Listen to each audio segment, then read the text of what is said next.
So hello everyone. Today in this lecture we will start with the vapor pressure.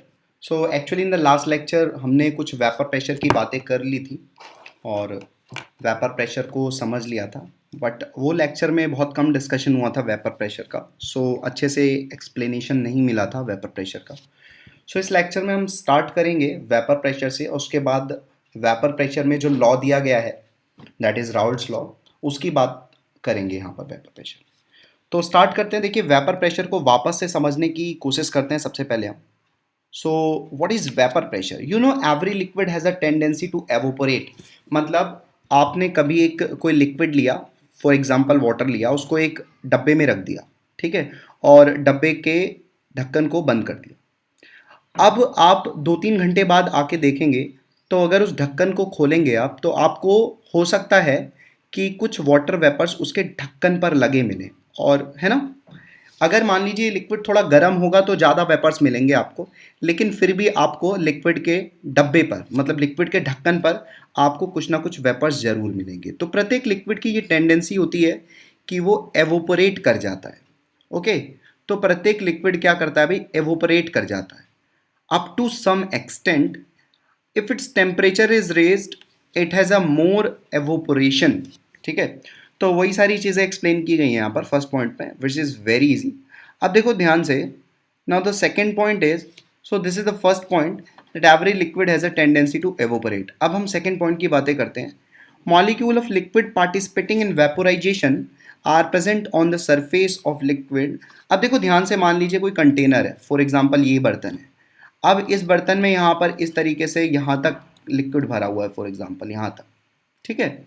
अब जो surface के molecules होंगे ना, उनकी काइनेटिक एनर्जी एक्चुअली में ज़्यादा होती है थोड़ी सी, ठीक है, तो वो वेपोराइज हो जाते हैं आसानी से.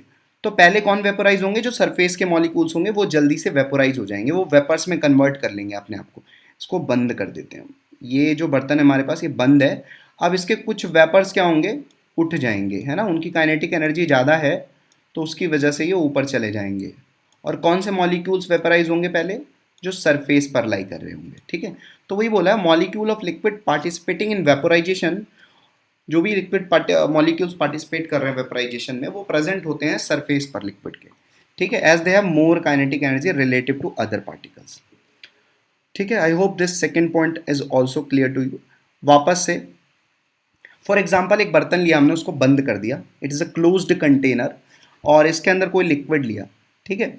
हम थोड़ा सा इसको गर्म कर देते हैं. आप गर्म नहीं भी करेंगे तो भी ये इवोपरेट तो होगा ही, तो थोड़ा सा गर्म कर देते हैं, ठीक है. हमने यहाँ पर प्योर वाटर लिया है, ठीक है, कोई सोल्यूशन नहीं, सोल्यूशन की बात नहीं कर रहे हैं यहाँ पर, सॉल्वेंट की बात कर रहे हैं. तो ध्यान दो क्या होगा, कुछ समय बाद यहाँ पर वेपर्स आ जाएंगे H2O के, ठीक है. और आफ्टर सम टाइम, देखो स्टार्टिंग में तो खाली इवोपरेशन होगा, लेकिन जब कुछ वेपर्स बन चुके होंगे, जब कुछ वेपर्स यहाँ पर क्रिएट हो चुके होंगे, तो उसके बाद कंडेंसेशन भी स्टार्ट हो जाएगा. What is condensation? कि वेपर्स जो होंगे वो वापस से लिक्विड फॉर्म में कन्वर्ट होना स्टार्ट कर देंगे, ठीक है भाई. वेपर्स वापस से लिक्विड फॉर्म में कन्वर्ट होना स्टार्ट हो जाएंगे. तो जिस समय एवोपरेशन का रेट और कंडेंसेशन का रेट बराबर हो जाएगा, तब इक्विलिब्रियम आ जाएगा. इसका मतलब जब ऐसा होगा, मतलब जब इक्विलिब्रियम आ जाएगा, उसके बाद आप नए वेपर्स नहीं बना सकते. स्टार्टिंग में तो वेपर्स बन रहे होंगे क्योंकि एवोपरेशन का रेट ज़्यादा होगा और कंडेंसेशन का रेट कम होगा. आफ्टर सम टाइम दोनों रेट बराबर जब हो जाएंगे तो हम ऐसी स्टेट को बोलेंगे इक्विलिब्रियम आ चुका है. अब इसके बाद नए वेपर्स नहीं बनेंगे, जो भी नए वेपर्स बनेंगे वो वापस से लिक्विड में कन्वर्ट हो जाएंगे, तो हमें नए वेपर्स देखने को नहीं मिलेंगे. आई एम नॉट सेइंग कि बनेंगे नहीं, बनेंगे तो है ही, it is a dynamic process, हमेशा ही होता रहेगा. लेकिन जो भी जितने भी नए वेपर्स बनेंगे वो सारे के सारे वापस से लिक्विड में कन्वर्ट हो जाएंगे, ठीक है. I hope this is also clear to you. अब ध्यान दो, अब ये वाले इक्विलिब्रियम, जिस हम इक्विलिब्रियम की बात कर रहे हैं, वो that is a physical equilibrium which is H2O liquid से H2O गैस की बात कर रहे हैं. और यहाँ पर अगर हम इस रिएक्शन की Kp की बात करें, मान लीजिए इस रिएक्शन का इक्विलिब्रियम आ गया है. अब इस रिएक्शन की Kp की अगर हम बातें करेंगे तो ये क्या लिखा जाएगा? पार्शियल प्रेशर ऑफ H2O, ठीक है. यही जो पार्शियल प्रेशर ना, यही वेपर प्रेशर है, ठीक है. तो भाई इक्विलिब्रियम स्टेट में वेपर्स जो भी प्रेशर एक्सर्ट करते हैं कंटेनर की वॉल्स पर, है ना, वही वेपर प्रेशर होता है.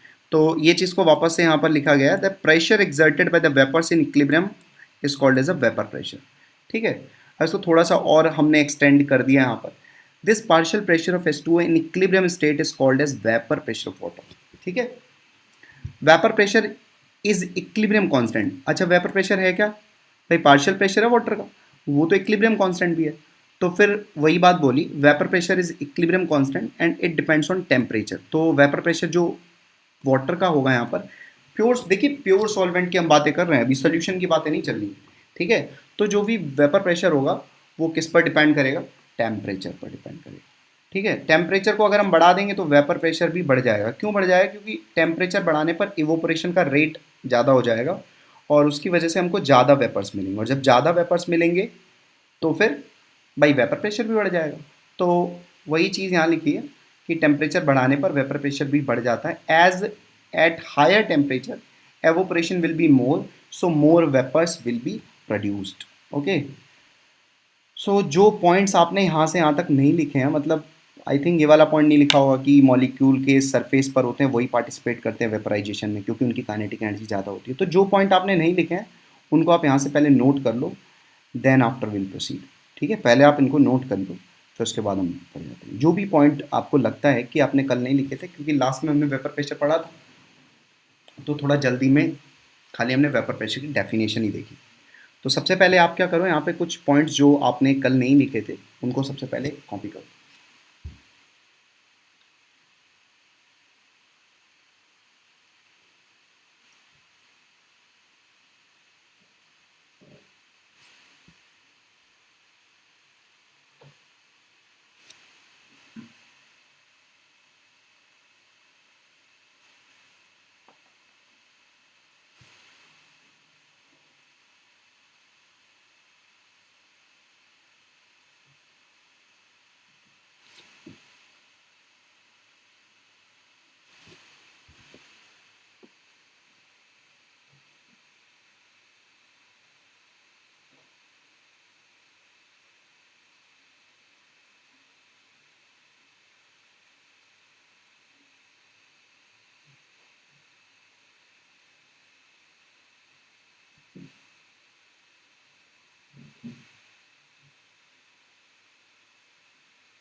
Let me know if it is completed, क्योंकि आपको ज़्यादा पॉइंट्स तो लिखने नहीं होंगे, आपने कल के लेक्चर में भी बहुत सारे पॉइंट्स लिखे होंगे।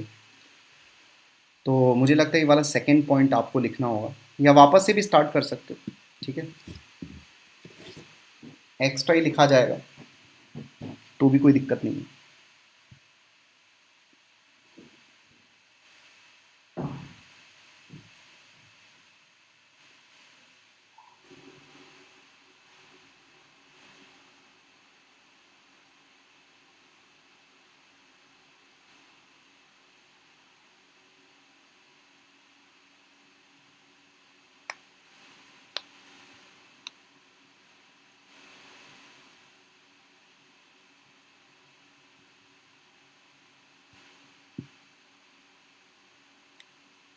ओके, अब ध्यान दो यहाँ से कुछ पॉइंट्स जो भी हो कि इक्विलिब्रियम स्टेट में rate of evaporation rate of condensation के बराबर होता है, ये सारी चीज़ें लिख सकते हो। जो भी पॉइंट आपको दिखे नया, ठीक है, उनको आप अपने नोट्स में इंक्लूड कर सकते हो यहाँ से।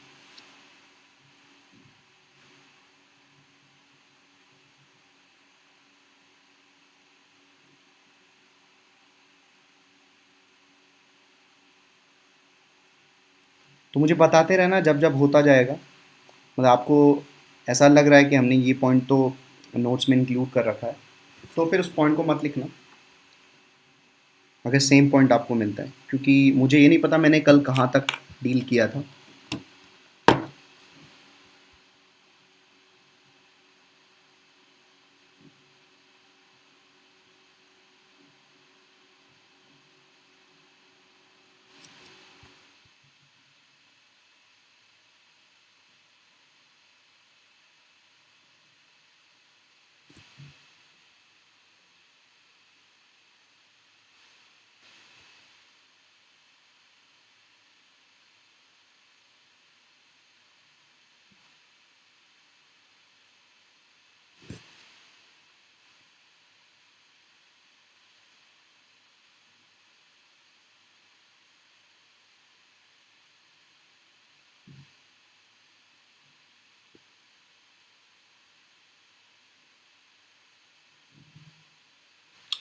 तो आई होप कि यहाँ तक आपने लिख लिया होगा। ठीक है, चलो बहुत बढ़िया भाई, यहाँ तक कंप्लीट हो गया होगा। अब आगे बात करते हैं। अब देखो ध्यान से, कल हमने बात की थी कोई भी सब्सटेंस दो प्रकार से हो सकते हैं।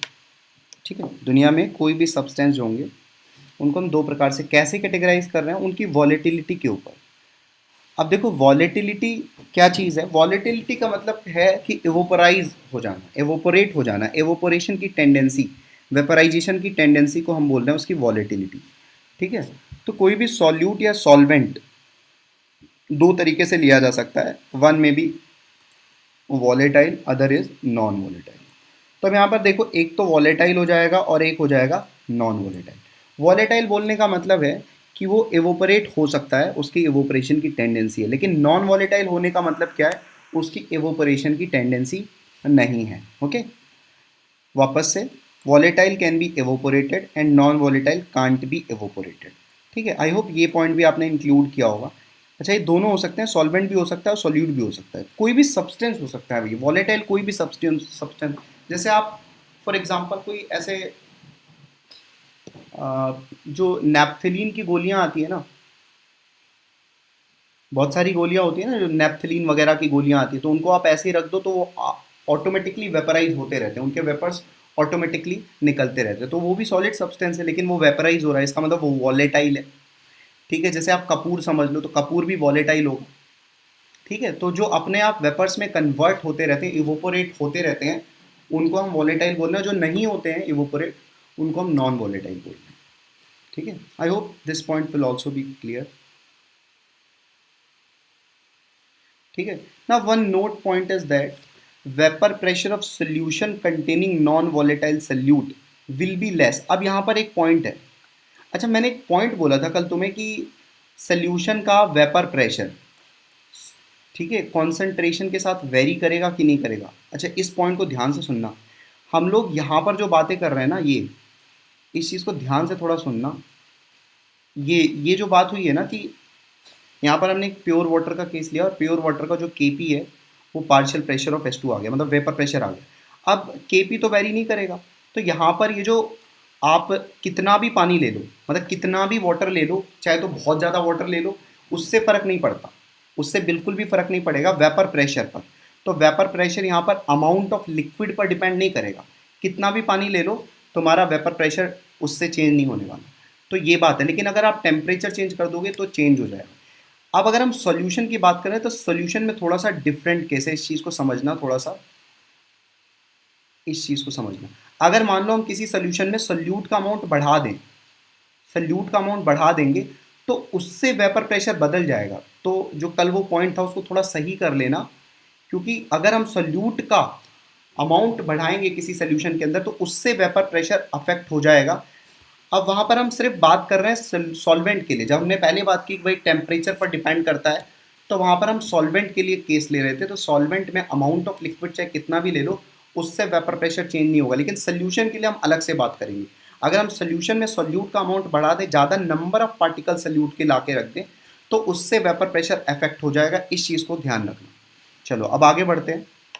तो यहाँ पर देखो एक पॉइंट है, नोट पॉइंट क्या है, ये शायद मैंने कल भी बताया होगा कि वेपर प्रेशर जो सोल्यूशन का होता है, ऐसा सोल्यूशन, कौन सा सोल्यूशन, जिसके अंदर नॉन वॉलेटाइल सोल्यूट है, जिसके अंदर नॉन वॉलेटाइल सोल्यूट है, उसका वेपर प्रेशर लेस होगा, है ना। सोल्यूशन का वेपर प्रेशर लेस होगा then pure solvent at same temperature. Temperature same होना चाहिए। अब ध्यान दो, जैसे मान लो मैंने एक कंटेनर लिया और एक कंटेनर के अंदर खाली खाली तो वाटर ले लिया, ठीक है। इस कंटेनर के अंदर खाली खाली तो क्या है, वाटर है। और एक, अब मैंने क्या किया, इसके अंदर कुछ ग्लूकोज डाल दिया। सपोज ग्लूकोज पाउडर डाल दिया, इसके अंदर मैंने कुछ ग्लूकोज डाल दिया। तो पहले मान लो जब ये खाली खाली वाटर था तो इसका वेपर प्रेशर मान लो P0 था, ठीक है। और जब मैंने इसके अंदर ग्लूकोज डाल दिया तो ये सॉल्यूशन बन गया। अब इसका मतलब मान लो इसका वेपर प्रेशर है PS। और मानते हैं कि ग्लूकोज जो है वो नॉन वोलेटाइल, ऐसा मान रहे हैं कि ग्लूकोज नॉन वोलेटाइल है, ठीक है।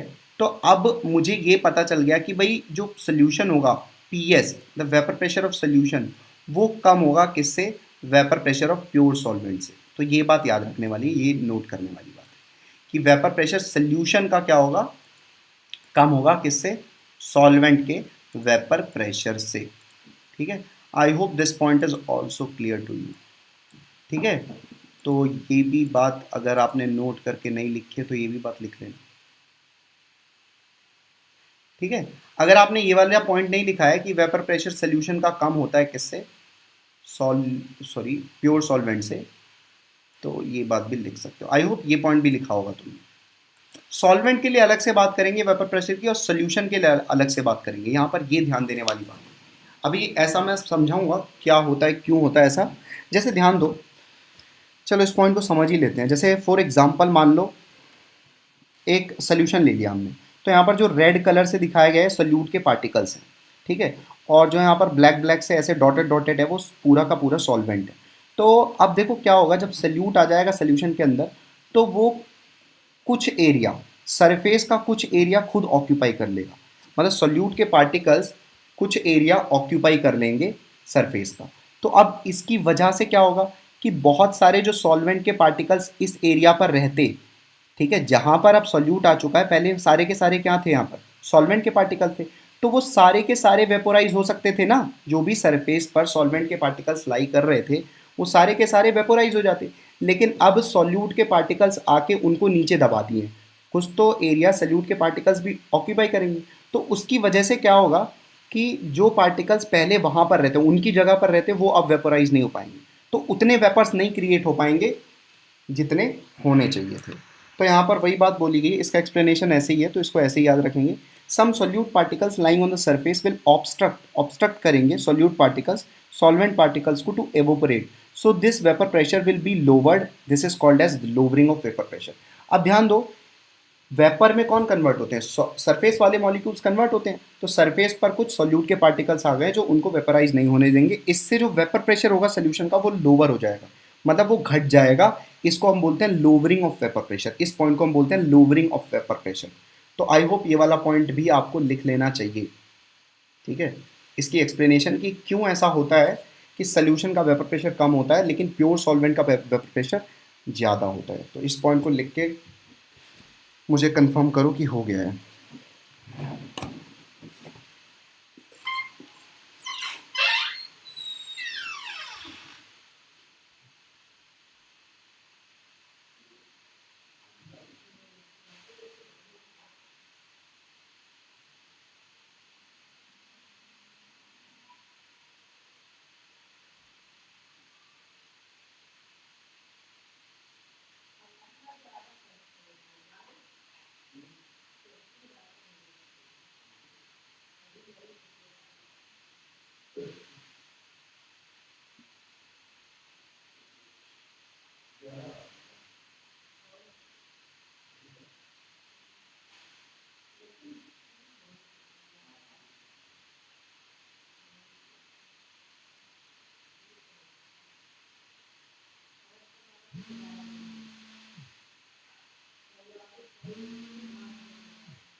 ये हो गया ये वाला point.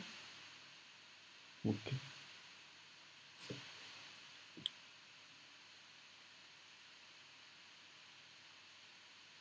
so now let's move on next point.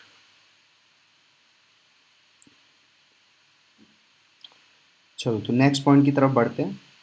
So next heading is factors on which vapour pressure depends. तो किन किन फैक्टर्स पर वेपर प्रेशर डिपेंड करता है उनकी बातें करेंगे। सो पहला जो पॉइंट है वो मैं ऑलरेडी बता चुका हूँ, and that point is temperature.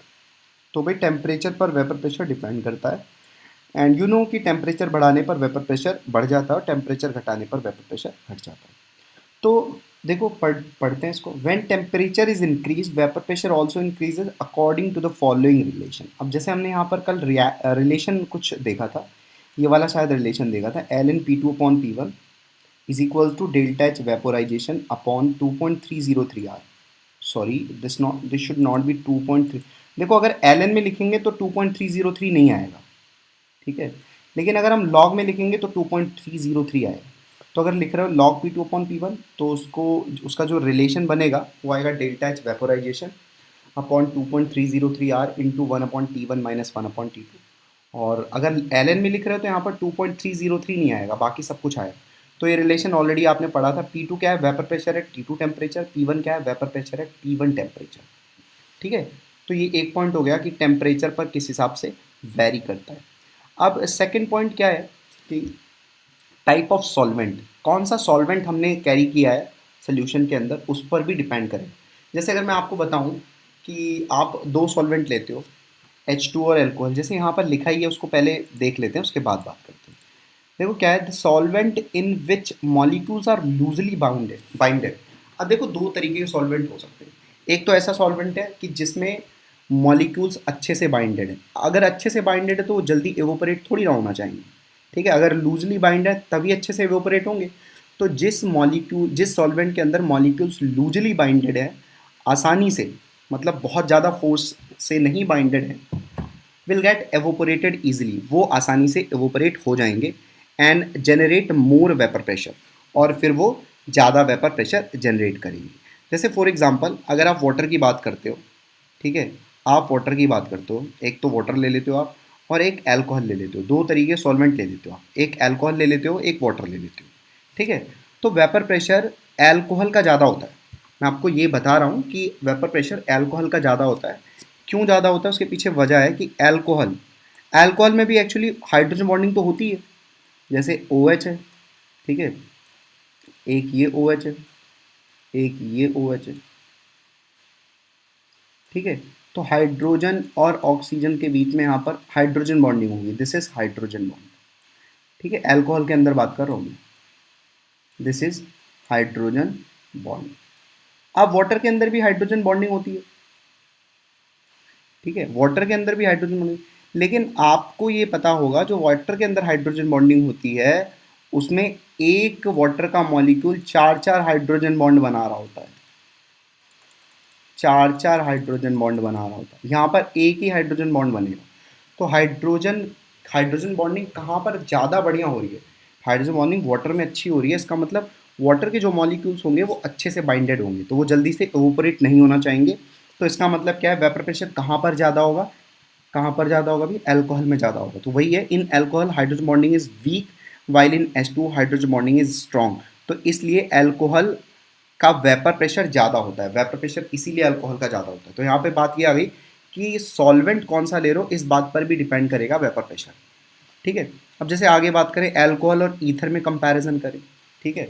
Alcohol और ईथर, ईथर क्या होता है, ROR, ठीक है, मतलब दो कार्बन के बीच में एक ऑक्सीजन, ठीक है, ये ईथर होता है भाई, ठीक है। तो दो कार्बन के बीच में एक ऑक्सीजन, मतलब यहाँ पर एक कार्बन ले लिया, कुछ यहाँ पर भी जुड़ा हुआ होगा, और फिर यहाँ पर एक ऑक्सीजन, और फिर यहाँ पर एक कार्बन, और इसके बाद फिर कार्बन से उसकी चेन ली है।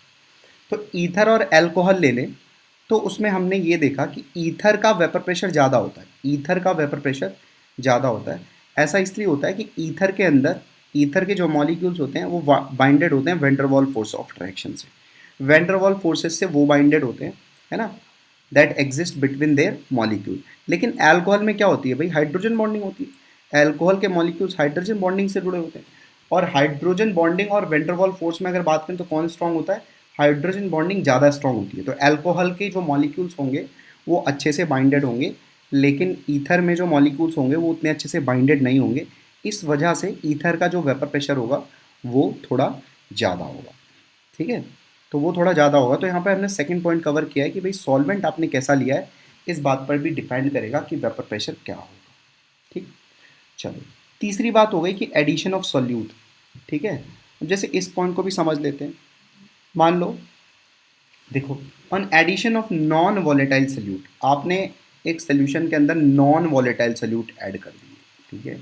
एक सोल्यूशन के अंदर नॉन वॉलेटाइल, तो नॉन वॉलेटाइल का मतलब वो वेपराइज नहीं होंगे, और जो वेपराइज हो रहे थे उनको भी रोकेंगे, सरफेस ऑक्यूपाई कर लेंगे, ठीक है। तो जो मॉलिक्यूल्स वेपराइज हो सकते थे, इवोपोरेट हो सकते थे, उनको भी ये ऑब्स्ट्रक्ट करेंगे, तो इस वजह से वेपर प्रेशर डाउन हो जाएगा। तो on addition of non volatile solute vapour pressure will be lowered, ठीक है, वी नो दैट।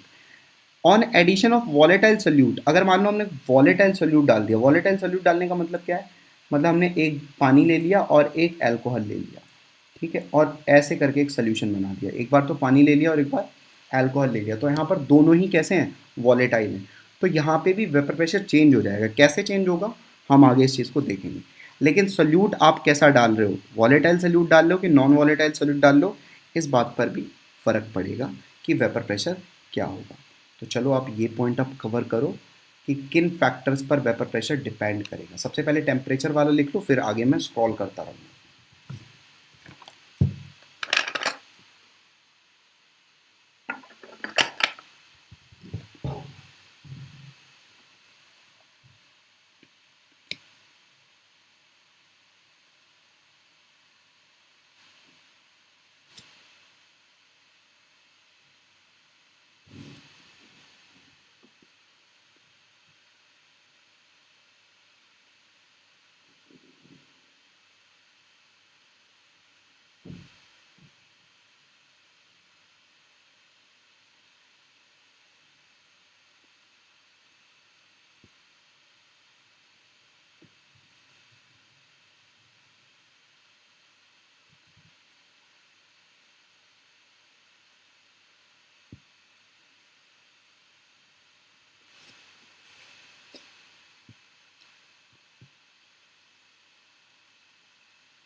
ये हो जाए तो बता दूँ।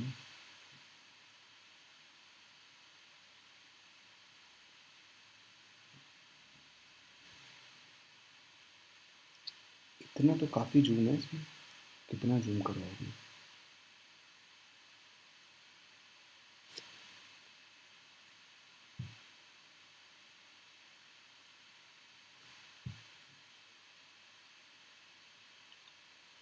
ये टेम्परेचर वाला पॉइंट हो गया क्या।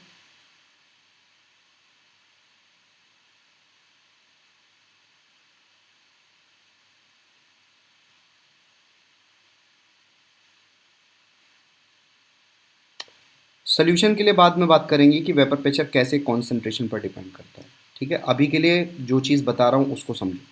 अभी हम बात करेंगे सॉल्यूशन में, तो सॉल्यूशन में सॉल्यूट की जब कॉन्सेंट्रेशन वेरी कराओगे तो डेफिनेटली वेपर प्रेशर वेरी कर जाएगा सॉल्यूशन में, ठीक है। तो सॉल्यूशन में अलग तरीके से देखेंगे हम। So next is types of solvent, तो टाइप्स ऑफ सॉल्वेंट को देखो यहाँ पर।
कहाँ तक हो गया था? मुझे लगता है ये वाला पॉइंट लिख लिया होगा।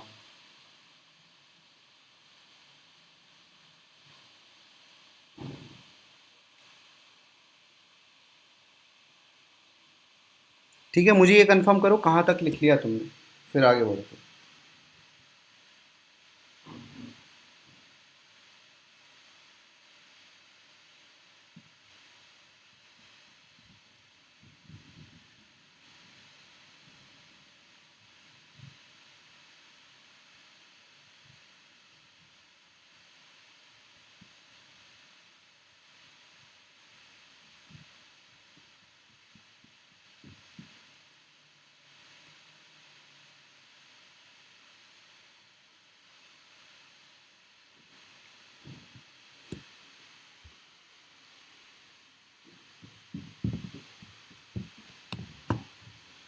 ये वाला पॉइंट हो गया क्या? ये वाला पॉइंट, ये वाला पॉइंट, ये वाला पॉइंट और ये वाला पॉइंट।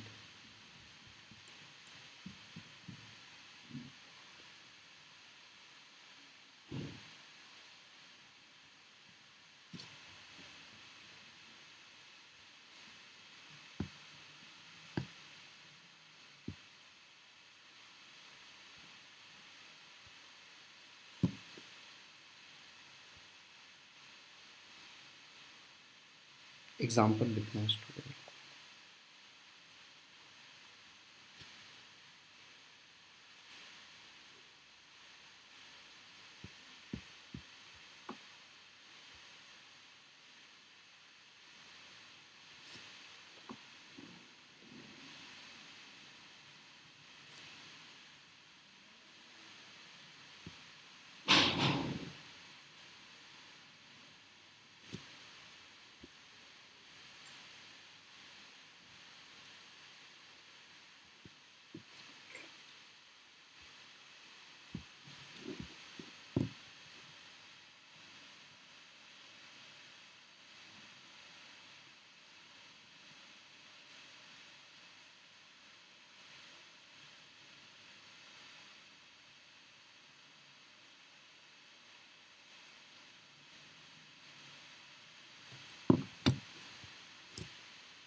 लिख के हो जाए तो बता देना, ये अल्कोहल और ईथर वाला जो एग्जाम्पल है। ठीक है, okay. Have you also written this point addition of solute? Addition of solute वाला पॉइंट भी हो गया क्या लिख के?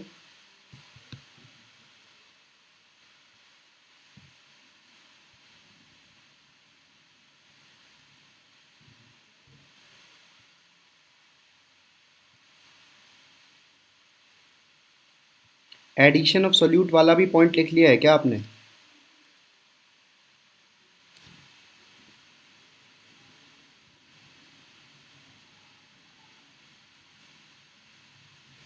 तो लिखो फिर।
एडिशन ऑफ सॉल्यूट वाला पॉइंट जब लिख लेना तो फिर मुझे बता देना, ठीक है, क्योंकि उसके बाद फिर एक्सप्लेनेशन की ज़रूरत है वो नोट पॉइंट में।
ओके, ठीक है, तो चलो अब देखो आगे नेक्स्ट पॉइंट में क्या है, फिर वो देख लेते हैं नोट पॉइंट में क्या है।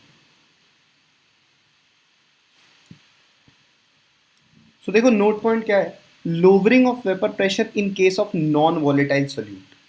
मान लिया हमने नॉन वॉलेटाइल सोल्यूट डाल दिया सोल्यूशन के अंदर, तो उससे वेपर प्रेशर घट जाएगा। Will not depend on the nature of solute, very important point, कि आपने सोल्यूट कैसा डाला है उस पर डिपेंड नहीं करेगा। आपने NaCl डाला है कि क्या डाला है उस बात पर डिपेंड नहीं करेगा, ठीक है। बस बात इस बात पर डिपेंड करेगा, it only depends on the quantity of non volatile solute, कितने सोल्यूट की क्वांटिटी डाली है इस बात पर डिपेंड करेगा। बात समझे आप? तो इन चीज़ों पर डिपेंड करेगा कि आपने कितना सोल्यूट डाला है, इस चीज़ पर बिल्कुल डिपेंड नहीं करेगा कि ग्लूकोज डाला है कि NaCl डाला है, ठीक है।